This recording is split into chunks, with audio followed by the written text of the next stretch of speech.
விடுதலை. ஆபத்தில் நானே அவனோடு இருந்து அவனை தப்புவித்து அவனை கனப்படுத்துவேன். சங்கீதம் 91:15. கர்த்தர் நம்மை இரு விதங்களில் விடுவிக்கிறார். அவர் நம்மை ஆபத்துக்கு நீங்களாக்கி தப்புவிக்கிறார். நாம் ஆபத்தில் இருக்கும் போது அவர் நம்மை தப்புவிக்கிறார். இவ்விரு அனுபவங்களையும் 91ஆம் சங்கீதத்தில் நாம் காணலாம். நிச்சயமாகவே அவர் உன்னை வேடனுடைய கண்ணுக்கு தப்புவிப்பார் என்று இச்சங்கீதத்தின் 3ஆம் வசனம் கூறுகிறது. உண்மையில் கர்த்தர் நம்மை ஆபத்துக்கு நீங்களாக்கி தப்புவிப்பது அல்லது ஆபத்துக்கு விலக்கி பாதுகாப்பது குறித்தே அச்சங்கீதத்தின் 1ஆம் வசனம் முதல் 14ஆம் வசனம் வரையுள்ள அனைத்து வசனங்களும் கூறுகின்றன. ஆனால் நாம் ஆபத்தில் இருக்கும் போது கர்த்தர் நம்மை தப்புவிப்பது குறித்தே அதன் 15ஆம் வசனம் கூறுகிறது. அவன் என்னை நோக்கி கூப்பிடுவான், நான் அவனுக்கு மறு உத்தரவு அருளிச் செய்வேன். ஆபத்தில் நானே அவனோடு இருந்து அவனை தப்புவித்து அவனை கனப்படுத்துவேன். தேவன் நம்மை ஆபத்துக்கு நீங்களாக்கி தப்புவிப்பதற்கும் நாம் ஆபத்தில் அகப்பட்டிருக்கும் போது அவர் நம்மை தப்புவிப்பதற்கும் இடையே உள்ள வித்தியாசம் யாது?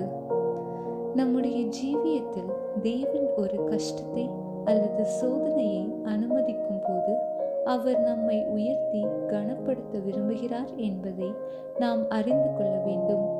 ஆபத்தில் நானே அவனோடு இருந்து அவனை தப்புவித்து அவனை கனப்படுத்துவேன். விடுதலையோடு கூடிய ஓர் ஆவிக்குரிய பதவி உயர்வும் வருகிறது.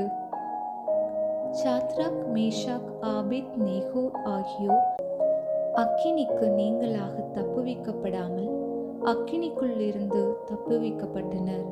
அவர்கள் அக்கினிக்குள் தூக்கி எறியப்பட்டனர். அவர்கள் அக்கினிக்குள் தூக்கி எறியப்பட்ட பின்னரே தேவன் அவர்களை தப்புவித்தார். பின்பு ராஜா சாத்ராக், மேஷாக், ஆபேத் நேகோ என்பவர்களை பாபிலோன் தேசத்திலே உயர்த்தினான். தானியேல் 3:30. தேவன் தானியேலை சிங்கங்களின் கெபிக்கு நீங்களாக்கி தப்புவித்திருக்கலாம். ஆனால் அவர் அவனை அதற்கு உள்ளே தூக்கி எறியப்படும்படி அனுமதித்துவிட்டு அதன் பின்பு அந்த ஆபத்தில் அவனை பாதுகாத்து தப்புவித்தார். அவன் தப்புவிக்கப்பட்ட பின் ராஜா அவனை மிகவும் அதிகமாக கனம் பண்ணி தானியேலின் தேவனை எல்லாரும் சேவித்து பணிய வேண்டிய மெய்யான தேவன் என்று பறைசாற்றுவித்தான்.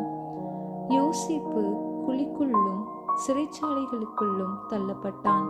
ஆனால் பின்பு அவன் கனப்படுத்தப்பட்டு எகிப்து தேசம் முழுமைக்கும் அதிகாரியாக உயர்த்தப்பட்டான். மொர்தெகாய் கடுமையான கஷ்டத்துக்குள்ளாய் இருந்தான். அவனுடைய ஜனங்கள் எல்லாரும் ராஜாவின் கட்டளையின் பேரில் கொல்லப்படவிருந்தனர்.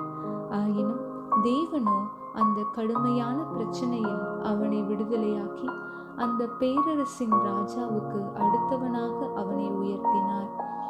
ஒருவேளை நீங்கள் இப்போது ஒரு கடுமையான பிரச்சனையில் இருக்கலாம்.